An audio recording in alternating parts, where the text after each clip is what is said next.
Hola, mi nombre es Yanina Cepeda, soy artesana textil, hago todos trabajos textiles tradicionales de distintas culturas aborígenes.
¿Cuándo empezaste con esto, con este emprendimiento de tejer? Empecé en el año 2007, vi un año antes, había visto tejidos, fajas, y hasta ese momento no conocía si se hacía, de qué manera se realizaban. Las había hecho en hilo perlé, que es un hilo de algodón muy fino, y bueno, me intrigó mucho y dije quiero hacer eso y busqué quien me lo enseñara. Hasta ese momento no había gente que lo enseñara, no era tan fácil encontrar gente que lo enseñara, entonces me costó hasta encontrar a alguien que me pudiera transmitir esos conocimientos. Y así fue como inicié y bueno, de a poco fui aprendiendo una vez una técnica, otra vez otra y así fui realizando las cosas que hoy hago. ¿Sentís que hay hoy en día algún tipo de revalorización de lo que se trata todo este tipo de tejidos folclóricos, artesanales y que son muy típicos de nuestro país? Sí, siento que sí, en realidad veo que hay más cantidad de gente también que lo hace. En el caso de lo que yo hago, que es no solo fajas, sino también ligas para bota de potro, como cojinillos de hilo, que son cosas muy típicas del atuendo gaucho, que usa tanto en vestimenta como algunas piezas que yo hago que son propio para el caballo, para el uso del caballo. ¿Y con qué técnicas trabajás o te sentís más identificada o cuáles son las que más te gusta realizar? Mira, yo trabajo distintas, como dije anteriormente, distintas técnicas. Tenés fajas que son de distintas culturas, ¿no? Esta es una faja mapuche. La cultura mapuche tiene un montón de diseños propios de su identidad. Los tintes que realizo son naturales. Los colores van desde el azul, que es una cañil, el rojo es cochinilla y el amarillo lo da la maclura. Hay distintas plantas que dan amarillo y así las distintas tonalidades que trabajo, que son todas, porque como la paleta de colores, según cómo vas mezclando un color con otro, se va generando el resto de los colores y demás tonalidades, ¿no? Y todos estos conocimientos y significados detrás del uso de cada color y de cada simbología, ¿cómo fue llegar a esos conocimientos? ¿Te los pasó alguien? ¿Los tuviste que aprender por tu cuenta? El conocimiento fue ir conociendo diferentes personas que me fueron transmitiendo en distintos cursos, distintas técnicas, y ahí era oír el conocimiento de cada uno de cómo había sido o cómo se usaba cada una de las técnicas, los materiales, porque también hay técnicas que se hacen, ya te digo, como dije, que trabajaba el hilo macramé o el perlé, y hay otras fajas que meramente fueron usadas siempre en lana. Entonces, si uno va a hacer algo tradicional de aquella época y reflejarlo como lo hacían ellos, uno va respetando todo ese tipo de materiales. y me lo fueron transmitiendo la gente que he ido conociendo estos años, que son conocedores o porque historiadores y porque han leído y por lo que se han encontrado, por lo que he comprado y he obtenido yo en bibliografía, y así uno se va haciendo del conocimiento, que siempre es muy poco a todo lo que realmente hay, ¿no?, para aprender. Bueno, y me has contado que gracias a tu trabajo que has realizado con las fajas, has llegado a tener menciones o bueno, que has sido becada por el Fondo Nacional de las Artes y eso también te fue abriendo diferentes puertas a festivales a nivel nacional que te permitieron poder viajar por el país y conocer otros artesanos y artistas de diferentes técnicas o estilos.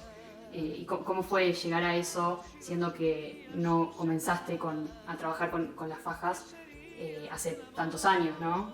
Sino que fue como bastante rápido, abrupto, ¿no? Sí, la verdad que sin pensarlo, porque empecé con la necesidad de aprender porque me pareció algo que me llamaba mucho la atención, pensar que lo hacían con las manos, con palos, como en aquel momento decían, que eran los que hoy son telares o bastidores.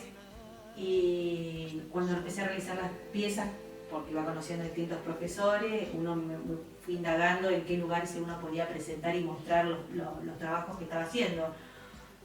Que fue así que una de las primeras veces, por contacto y por conocido, empecé a exponer en la rural de Palermo, donde ahí no solo conocí personas, sino que a través de mostrar mis trabajos también en ese lugar fueron premiados con una mención especial en un cojinillo que hice. Después, a través de un concurso que hacía el fondo, sigue haciendo todavía este año, no, pero siempre hizo el Fondo Nacional de las Artes y Artesanías, fui preparando piezas, primero estudiando bien la simbología, lo que te hablaba anteriormente, de qué cultura era, el por qué se usaba de determinada manera, por qué el color, y volver a recrearlas respetando todas esas pautas que por algo lo hacían de esa forma en esa cultura. Y fui presentando piezas y bueno, me han dado distintas oportunidades, en algunos primeros premios, en otras me han dado menciones, eso me ha dado oportunidad a que me inviten en otras provincias. He ido exponiendo en distintos lugares, que eso hace que también para uno no solo el hecho de mostrar lo que uno hace, sino que te abre un abanico de conocer gentes, donde también, no solo algunas que hagan lo mismo que hago yo, y trabajar en lo que sea textiles, sino tenés un montón de artesanos haciendo un montón de maravillas con sus manos, así que eso ha sido muy gratificante. Y que suma que todo este proceso sea sumamente artesanal y como personalizado, completamente opuesto a lo industrializado, que sale todo igual, copiado y pegado, y como que acá hay detrás una intención, detrás de todos los colores, de las formas, de los tiempos de tinción, de elegir qué tipo de bañado, todo esto que explicabas recién, como que lo hace mucho más personal y como que se siente más el amor también que hay detrás de la pieza, ¿no?, y todo el trabajo. Sí, es una cosa de que yo digo totalmente, es decir, en mi caso yo soy una apasionada de la naturaleza, de todo, la naturaleza en sí, disfruto cada cosa y digo, wow, uno tiene todo en nuestro alcance, porque todo lo tenemos, de cómo lograr lo que lograban antes nuestros antepasados, cada uno en su comunidad, y que lo podemos llegar a seguir haciendo de forma totalmente natural. Hoy yo reflejo en fajas tradicionales, en piezas tradicionales que son los textiles, pero lo puedo llevar a una pieza como sea una prenda de vestir diaria, como sea una pieza para un lugar determinado de mi casa, no sé, para un adorno o para lo que sea, que lo que nos brinda la naturaleza es tan amplio, es tan lindo, tan variado, que bueno, en mi caso lo disfruto muchísimo de utilizarlo y aprender, que siempre estás aprendiendo continuamente. En cuanto a los tintes, es a ver qué otra cosa puedo probar que dé color. Bueno, y con respecto a la siguiente generación, a los que vienen, ¿te gustaría enseñarles? ¿Crees que sería importante explicar y pasar todo este conocimiento para que no se pierda? Sí, por supuesto, me parece que es muy importante no perder todo esto que es parte nuestra, ¿no?, de nuestra cultura, de nuestras costumbres. Yo enseño hace unos años que enseño y transmito todo lo que he aprendido, las distintas técnicas, las formas, los colores, los tintes. Sí, pienso que es muy interesante que la gente joven siente interés en seguir en aprender y continuar con estas técnicas y con hacer piezas tradicionales en nuestro país. Espero que al pasar los años continúe como hasta ahora, que hay gente que está aprendiendo y está teniendo gusto por esto que hago.